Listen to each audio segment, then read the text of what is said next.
Salut les Mancuniens, j'espère que vous vous portez bien les gars. Depuis le début du mercato, Manchester United n'arrête pas d'essuyer les échecs en ce qui concerne le poste numéro 9 à Old Trafford.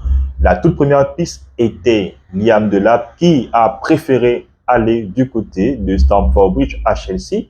Ensuite, Manchester United s'est intensifié avec les offres ou du moins avec les rumeurs ici et là de Victor Gyökeres, mais aujourd'hui, Victor Gyökeres est en passe de signer avec Arsenal. Il y avait aussi le cas de Victor Osimhen. Malheureusement, ça n'a pas abouti. Donc, autant de tentatives pour le 9 de Manchester et jusque-là, Manchester n'a toujours pas de numéro 9 étant donné que l'équipe de Ruben Amorim s'apprête bien évidemment à se lancer pour la pré-saison.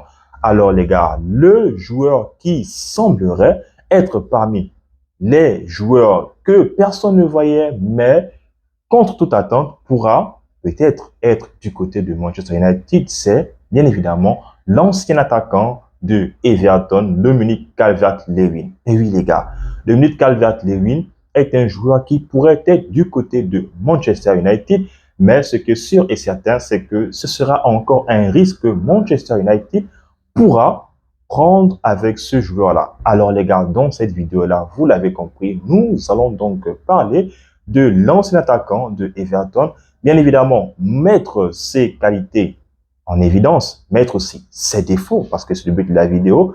Et au bout de la vidéo, je vous donnerai mon avis concernant ce joueur-là au détriment de l'attaquant actuel, Rasmus Højlund.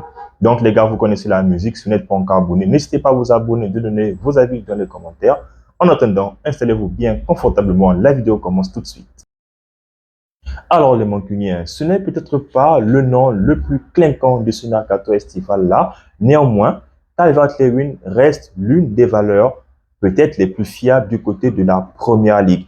Oui, il n'est pas comparable lorsque l'on parle de 9 des mastodontes aujourd'hui comme les Erling Haaland, comme les Victor Gyökeres, comme les Victor Osimhen ou même encore les Benjamin Sesko.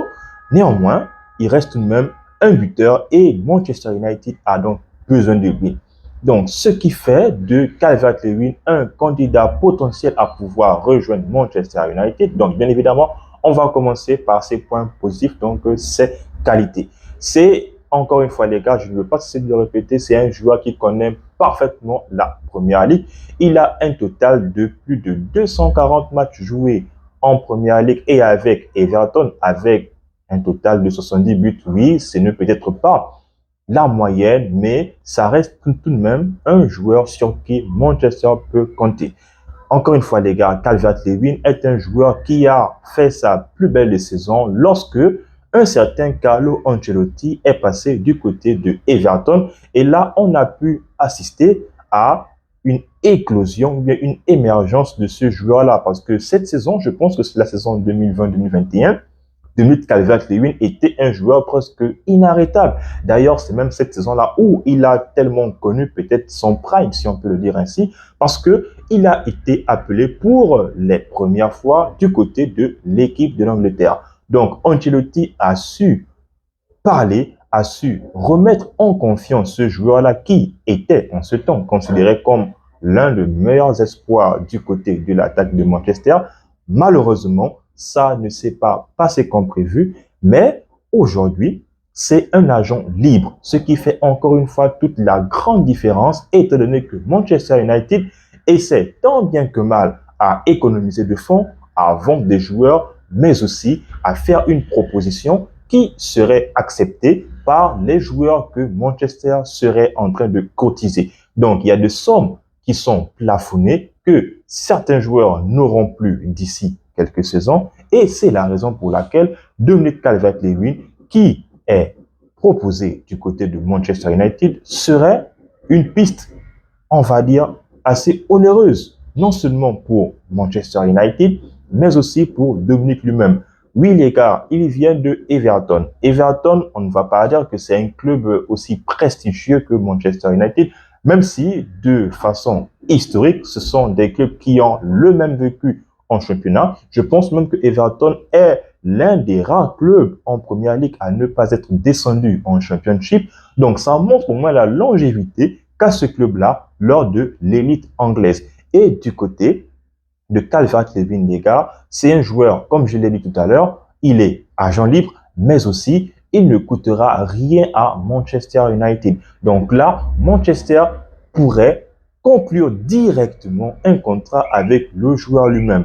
Étant donné, les gars, que Dominic était plus ou moins dans les petits papiers de Manchester lorsque il réalisait ces belles performances-là avec comme entraîneur Carlo Ancelotti, aujourd'hui, malheureusement, on peut dire que d'une part, c'est peut-être une aubaine pour le joueur parce que Everton n'est pas autant prestigieux que Manchester United. Donc, ce serait un pari qui serait presque gagnant-gagnant ou bien un pari qui serait sur du 50-50 entre Manchester United qui ne va rien débourser en payant une clause faramineuse comme voilà les clauses qu'on demande aujourd'hui pour comment il s'appelle, pour Nkunku par exemple, pour Ekitike, pour Sesko, pour Gyökeres ou même encore pour Osimhen. Là, United n'aura rien à dépenser. United n'aura tout simplement qu'à conclure combien Dominic pourrait gagner du côté de Manchester United hebdomadairement, mensuellement et même annuellement. Je pense que ce serait un bon deal pour les deux parties.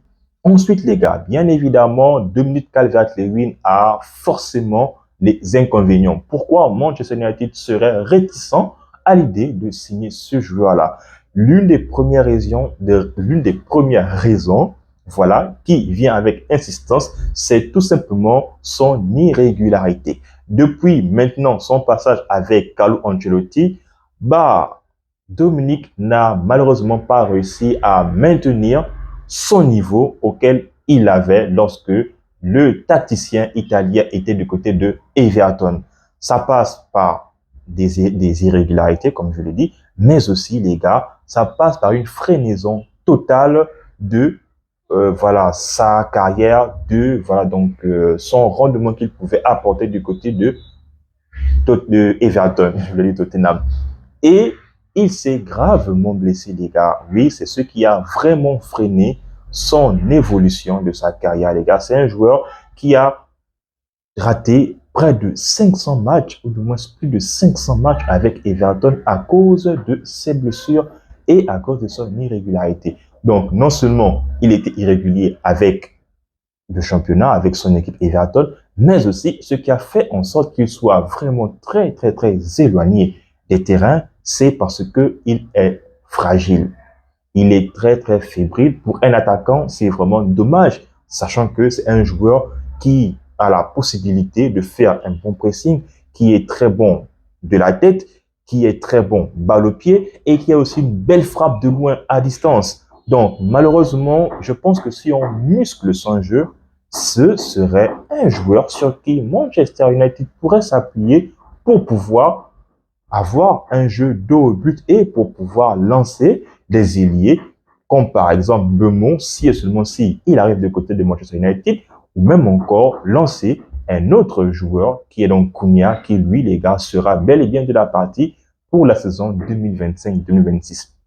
Donc oui, les gars, c'est peut-être un pari risqué pour Manchester United, mais je pense que, encore une fois, c'est un joueur sur qui Manchester United pourrait tout de même jeter un petit regard afin de pouvoir saisir sa chance. Donc, Manchester peut aller sur une proposition de 2 années, voire une année en option, ou bien 3 années plus une année en option, étant donné qu'il n'a que 28 ans et puis il a la possibilité de trouver encore une seconde jeunesse, si on peut le dire ainsi, parce que 28 ans aujourd'hui, c'est carrément l'âge au paroxysme de tout footballeur. Donc, encore une fois, les gars, je pense que c'est du 50-50 entre Dominic et Manchester United.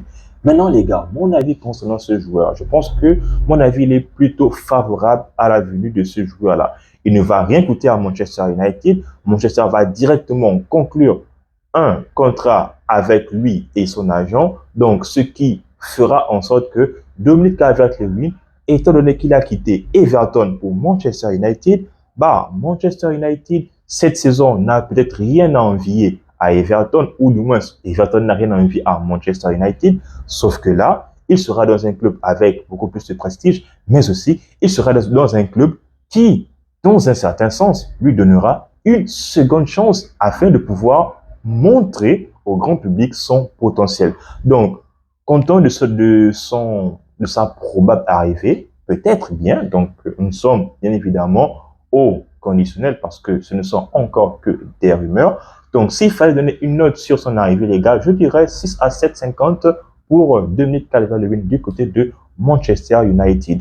Donc, vous les gars, dites-moi en commentaire si c'est un attaquant qui pourrait être compatible avec le jeu de Ruben Amorim au détriment des grands noms que les joueurs ne veulent malheureusement pas rejoindre, alors que lui, en étant agent libre, a la possibilité non seulement de venir jouer à Manchester United, ne va pas coûter grand chose de façon contractuelle, mais aussi, je pense que à cœur de se racheter dans n'importe quel club auquel il sera relancé. Donc les gars, c'est sur ces mots que s'achève cette vidéo-là. Merci d'être arrivé à ce niveau. Si vous l'avez aimé, n'hésitez pas à me le dire dans les commentaires. En attendant les gars, on s'abonne, on partage, mais aussi et surtout, tous mon cugnet.